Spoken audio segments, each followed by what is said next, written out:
धोखे से ली है। और ऊपर से यहाँ पे हमें लैंड से मतलब नहीं है कि यहाँ पे लैंड किसका है, स्टेट गवर्नमेंट का, यूनिवर्सिटी का है या फिर किसी थर्ड पार्टी का है। हमें इससे मतलब है कि यहाँ की बायोडाइवर्सिटी जो है वो बची रहे और यहाँ की जितनी भी बायोडाइवर्सिटी है, एनिमल्स है, सारे प्लांट्स है, वो सारे बचे रहे। बस हम लोग इसके लिए प्रोटेस्ट कर रहे हैं।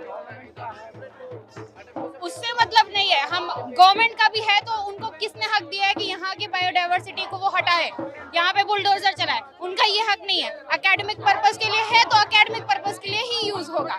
और यहाँ पे कोई भी एक भी जो पीकॉक है, कोई भी डियर है, किसी को भी क्यों मारे वो लोग? उनको किसी का जान लेने का हक नहीं है। बस తెలంగాణ యూనివర్సిటీ స్టూడెంట్నే ఎడ్యుకేషన్ డిపార్ట్మెంట్ నుంచి. కానీ నేను నా పర్సనల్గా రేవంత్ రెడ్డికి ఓటేసిన డేస్ ఉన్నాయి. ఇంతకు ముందు జరిగిన ఎలక్షన్స్లో నేను నా పర్సనల్గా రేవంత్ రెడ్డి గారికి ఓటేసిన. అంటే మేము ఆలోచించేది ఏంటంటే కొంచెం ఎంప్లాయ్మెంట్లో యూజ్ కొంచెం ఆలోచిస్తాడు, యూస్ఫుల్గా స్టూడెంట్స్ కోసం ఏమైనా చేస్తాడని చెప్పేసి. కానీ ఇక్కడికి వచ్చిన తర్వాత స్టూడెంట్స్ మీద ఇట్లా తిరగబడితే మేము ఎక్కడికి వెళ్ళాలి? అంటే సెంట్రల్ యూనివర్సిటీ అంటే స్టేట్ పాలిటిక్స్ ఇన్వాల్వ్ అయ్యి లేవనా, లేకపోతే సెంట్రల్ యూనివర్సిటీ అంటే స్టేట్ నుంచి ఎవరు రియాక్ట్ అవ్వరని చెప్పాలి?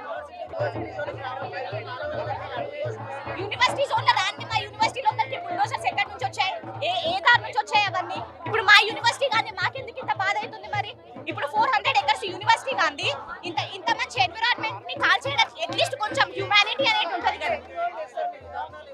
అయ్యే వరకు చేస్తామండి, మా వల్ల అయ్యే వరకు చేస్తాం. ఇప్పుడు గవర్నమెంట్ అంత పవర్ ఉన్నది కాబట్టి వాళ్ళు చేయించుకుంటున్నారు. మా దగ్గర ఎంత పవర్ ఉందో మేమంతా చూపించుకుంటాం. ప్రొటెస్ట్లు చెయ్యండి. ఇప్పుడు తెలంగాణ మూవ్మెంట్ టైంలో ప్రొటెస్ట్లు జరగని అంత దాకా వచ్చిందా? మేము ఇక్కడ చెయ్యండి, ఎంతో కొంత ఇది వెళ్తుంది కదా. ఇప్పుడు ఇక్కడే ఆగిపోయే బదులు మేము ముందుకెళ్తే మాకుంటాయి. అవును, వెళ్తున్నాము. సుప్రీంకోర్టు దాకా వెళ్తాం, హైకోర్టు దాకా వెళ్తాం, సుప్రీంకోర్టు దాకా వెళ్తాం. ఎంత దూరం అయితే అంత దూరం వెళ్తాం. కానీ కూర్చునేది మాత్రం లేదు, వెనకకు తగ్గేది మాత్రం లేదు. ఎందుకంటే యూనివర్సిటీలు ఉన్న సెంట్రల్ యూనివర్సిటీ అనే పేరు మీద తెలంగాణ నుంచి కానీ, ఆంధ్ర నుంచి కానీ, నేషనల్ వైడ్ నుంచి వచ్చిన ప్రతి స్టూడెంట్ కి బాధ అవుతుంది. వాళ్ళు తెలంగాణ అఫైర్స్ మేమెందుకు ఇన్వాల్వ్ అవ్వాలనుకుంటే మేము ఇక్కడ కూర్చొని చేసే వాళ్ళం కాదు.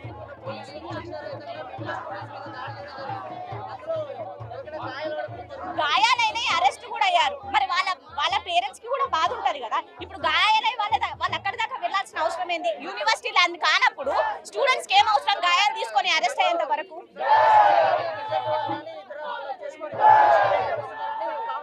డబ్బులు ఇచ్చి చేపించడానికి మేము ఎవరమండి? స్టూడెంట్స్ మీ చదువుకునే వాళ్ళం, మాకు ఎందుకు డబ్బులు ఇచ్చి చేయించుకునే అవకాశం? ఆ దురదృష్టం ఇంకా పట్టలేదు మాకు. ఒకవేళ డబ్బులు ఇచ్చి చేయించుకోవాల్సిన అవసరం వస్తే out side the gate, campus అవతలి చేయించుకునే అవకాశాలు ఉంటాయి. ఇక్కడ ఇన్సైడ్ ద క్యాంపస్ ఇది డబ్బులు ఇచ్చుకొని చేయించుకునే దానిలా కనబడుతుందా ఎవరికైనా?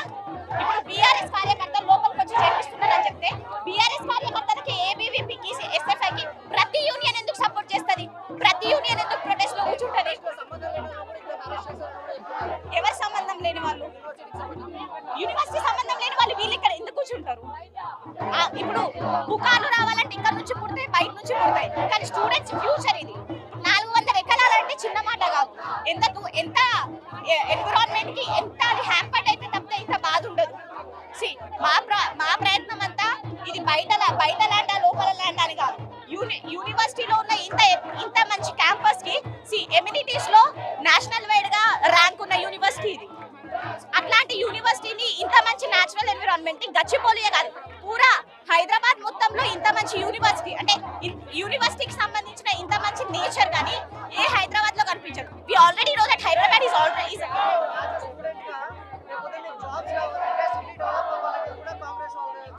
ఇప్పుడు ఎంప్లాయ్మెంట్ అనేది గవర్నమెంట్ చేతిలో ఉంటది. ఒక ఐటీలోనే ఉన్నాయా మా కంపెనీస్? ఇన్ని డిపార్ట్మెంట్స్ లో, ఇన్ని ఫీల్డ్స్ లో ఐటీలోనే వెళ్తున్నారు స్టూడెంట్స్ అందరూ.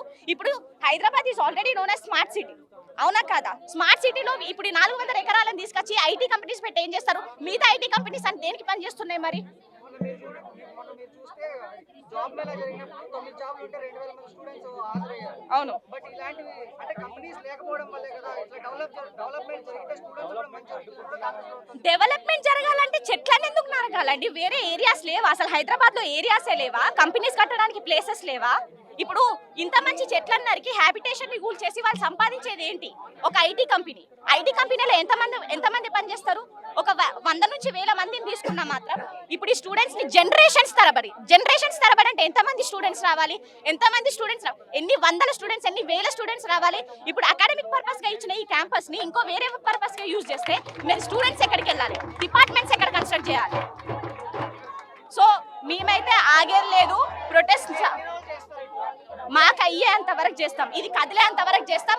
రేవంత్ రెడ్డి గారు రెస్పాండ్ అయ్యేంత వరకు చేస్తాం. మేము అక్కడ నుంచి మాకు ఆన్సర్ రావాలి. మాకు ఈ